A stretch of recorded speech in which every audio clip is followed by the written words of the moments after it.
지적인 척하는 얄팍한 지식을 얻을 수 있습니다. 대화를 나눌 때 종종 심리학 용어를 쓰면 지적인 척 보입니다. 일종의 후광 효과라 할 수 있습니다. 그래서 대화를 나누실 때 좀 있어 보이는 심리학 용어 일부를 정리했습니다. 심리학 용어가 워낙 많아 시청해주시는 감사한 분들의 반응이 좋으시면 후속 영상도 만들겠습니다.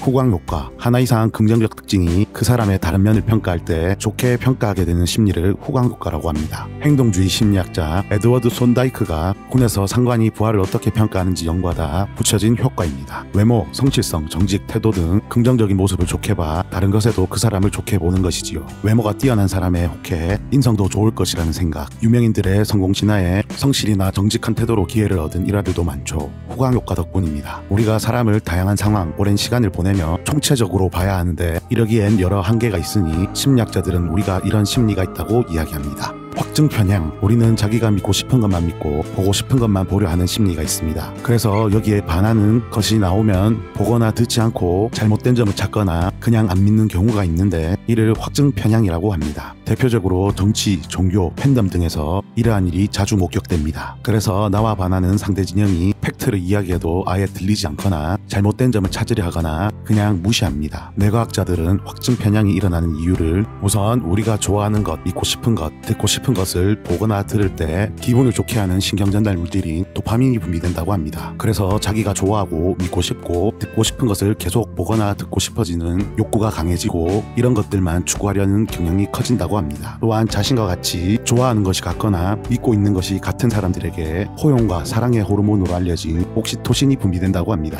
옥시토신이 포용하고 사랑의 호르몬이라는 것은 맞기는 맞는데 최근 연구 결과는 자기 편에만 그렇다고 밝혀졌습니다. 게다가 이 옥시토신이 좋아하는 것이나 믿고 싶은 것에 집착도 하게 하고 심지어 반대 진영에게 공격적으로 행동하게 해 정치, 종교, 팬덤 등으로 싸움이나 큰 갈등을 일으키기도 합니다. 그래서 과학자들은 옥시토신에 관한 사랑과 포용의 수식어를 변경해야 한다는 의견도 있습니다. 그래도 이 옥시토신 덕분에 우리 인류가 이렇게 여러 사람이 모여 국가와 사회를 만들 수 있었다는 이야기도 있습니다.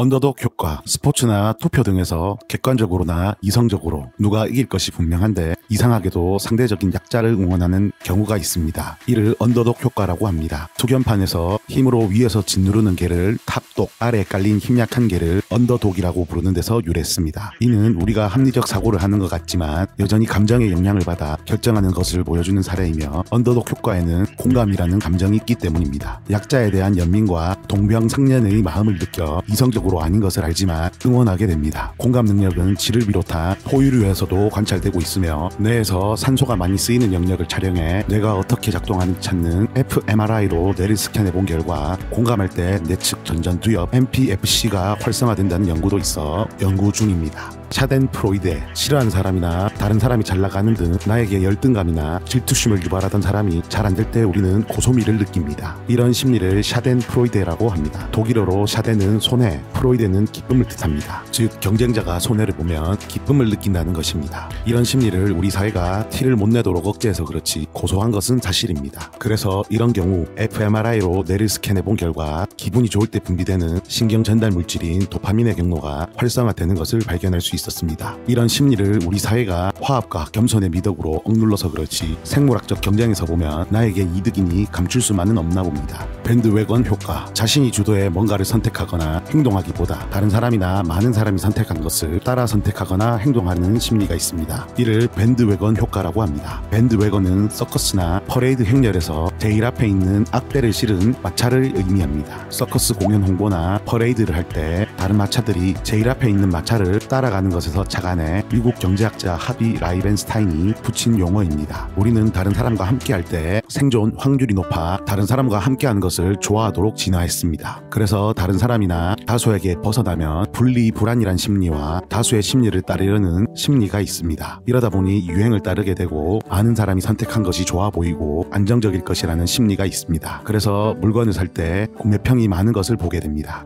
마감 효과. 기한 있는 프로젝트, 과제, 리포트 1등을 할 때 마감일이 임박할 때까지 미루다가 마감 직전에 몰아쳐 마무리하곤 합니다. 이를 마감 효과, 영어로는 데드라인 효과라고 합니다. 데드라인이라는 용어는 미국 남북 전쟁 시 전황은 급박하고 포로 소용소 지을 돈은 없는데 포로들이 늘어나니 포로들을 공터에 두고 선을 그어 이 선을 넘으면 죽인다고 그어놓은 선에서 유래했습니다. 심리학자들의 여러 심리 실험 결과는 마감 효과가 있는 수행과 마감 효과가 없는 수행 중 마감 효과가 있는 것이 더 수행률이 높았다고 합니다. 이는 성격의 영향도 있지만 우리의 심리가 최종 마감 기한이 임박했을 때 마감에 대한 부담감과 압박감의 스트레스로 스트레스 호르몬과 신경 전달 물질인 노르에피네프린이 분비되어 집중력이 올라 더 집중해 일을 처리할 수 있기 때문이라고 합니다. 또한 시간이 없으니 신중을 기하기보다 선택과 집중을 빠르게 판단해 버릴 것은 버리고 취할 것은 취하며 일을 처리해 일을 마무리할 수 있다고 합니다. 물론 이런 데드라인 효과가 주는 부작용도 있습니다. 스트레스 호르몬은 우리가 뭔가 나의 생존에 문제가 되는 것이 있다 감지할 때 분비되는 것이라 노르에피네프린이 분비될 때는 다른 기능에 쓰일 에너지를 끌어와 쓰는 것이라 면역 반응이나 소화기관 등이 제대로 작동하지 않을 수 있습니다. 그래서 어떤 큰 일을 치르고 나면 긴장이 풀려 몸살을 앓는다거나 소화가 잘 안 된다거나 피부 트러블이 생기는 등 몸을 상하게 하는 문제도 있습니다. 미리미리 하는 것이 좋다는 것을 다 알지만 그게 잘 안 되니까 문제겠죠. 그래서 뇌과학자들은 기한 있는 뭔가를 해야 할 때 루틴을 만들어 습관화로 비용 제로를 만드는 것이 좋다고 합니다. 우리 뇌는 지금 이 순간에도 무의식적으로 숨을 쉬거나 소화, 각종 대사 등 많은 것을 처리하기 때문에 뭔가를 하는 것이나 바쁜 뇌에 부담을 주는 머리 쓰는 것을 안 좋아한다고 합니다. 그래서 루틴을 만들어 습관화시켜 뇌가 뭔가를 한다고 느끼지 않고 무의식적으로 처리한다고 느끼는 뇌의 비용 재료를 만들면 뇌의 부담을 줄여 성취율이 높다고 합니다. 소설가 김영하 작가는 글을 쓰시기 전에 손톱을 정리하는 루틴으로 글을 쓰시며 소설가 김연수 작가는 매일 규칙적으로 하도록 목표량을 작게 잡는다거나 타자 연습을 하더라도 규칙적으로 키보드를 치는 루틴을 가지고 있으시다고 합니다. 이런 식으로 일을 하게끔 하는 루틴을 만들면 뇌의 부담을 줄여 마감일을 임박해 몰아쳐 일을 처리하지 않고 미리미리 할 수 있다고 합니다.